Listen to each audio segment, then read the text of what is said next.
समाचार पर नजर करिए। समाचार सूरतમાંથી મળી રહ્યા છે કે જ્યાં એક બાંગ્લાદેશી શખ્સ ઝડપાઈ ગયો છે। વધુ વિગતે વાત કરવી છે કે આખરે આ સમગ્ર ઘટના શું બની છે। લાલગેટ પાલિયા ઝુંપડપટ્ટીમાંથી બાંગ્લાદેશી શખ્સ ઝડપાયો। બોગસ દસ્તાવેજના આધારે 1.5 વર્ષથી સુરતમાં રહેતો હતો। આરોપી પાસેથી બનાવટી ચૂંટણી કાર્ડ, ડ્રાઇવિંગ લાયસન્સ જપ્ત કરાયું છે। ગેરકાયદેસર ભારતમાં રહેતા શખ્સ યુસુફ સરદાર સામે પોલીસે કાર્યવાહી સામે આવી છે અને આ શખ્સને ઝડપી પાડવામાં આવ્યો હોવાની વિગતો છે। જો કે હવે આ શખ્સને ઝડપી પાડ્યો છે, જેથી કરીને પૂછપરછમાં અનેક ચોંકાવનારા ખુલાસા પણ થઈ શકે છે। બોગસ દસ્તાવેજના આધારે 1.5 વર્ષથી સુરતમાં રહેતો હતો।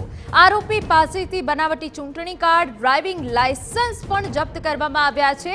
જો કે આ જે શખ્સ જેનું નામ યુસુફ સરદાર છે તે ગેરકાયદેસર ભારતમાં રહેતો હોવાની વિગત છે। અમારા સંવાદદાતા બળદેવ સુથાર વધુ વિગતે વાત કરવા જોડાયા છે। બળદેવ, પૂરી વિગત।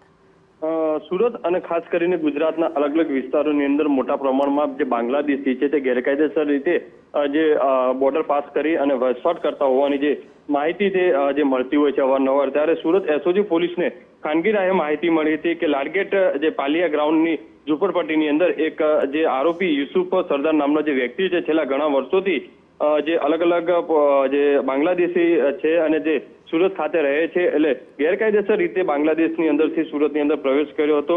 પોલીસે આરોપી પાસેથી બનાવટી ભારતીય ચૂંટણી કાર્ડ, ડ્રાઇવિંગ લાયસન્સ તથા આધાર કાર્ડ પણ મહત્વનું જે મળી આવ્યું હતું અને આ તમામ જે ડોક્યુમેન્ટ છે પોલીસ દ્વારા જે કબજે કર્યા છે અને આરોપીની ધરપકડ કરી અને વધુ તપાસ હાથ ધરી છે। પણ મહત્વની વસ્તુ એ છે કે આ જે બાંગ્લાદેશી લોકો જ્યારે ગેરકાયદેસર રીતે સુરત શહેરની અંદર પ્રવેશ કરતા હોય છે અને જે રોજગાર વ્યવસાય મેળવતા હોય છે અને ખાસ કરીને તેમની પાસે રહેલા જે ડોક્યુમેન્ટો, આધાર કાર્ડ, ચૂંટણી કાર્ડ, આ તમામ જે ડોક્યુમેન્ટ ડુપ્લિકેટ જે બની જતા હોય છે, એ મોટો સવાલ ઉભો થઈ રહ્યો છે। તેને લઈને હાલમાં એસઓજી પોલીસ દ્વારા આ તમામ બાબતોને લઈને વધુ તપાસ હાથ ધરી છે। કોના દ્વારા આ જે ડુપ્લિકેટ આધાર કાર્ડ, ડ્રાઇવિંગ લાયસન્સ, આ જે તમામ જે ડોક્યુમેન્ટ ક્યાંથી લાવ્યા હતા, કેવી રીતે બનાવવામાં આવ્યા છે, એ તમામ અલગ અલગ જે દિશાની અંદર પોલીસે તપાસ શરૂ કરી છે। જી બિલકુલ, આભાર બળદેવ। તો એસઓજી દ્વારા હવે વધુ તપાસ હાથ ધરવામાં આવી છે।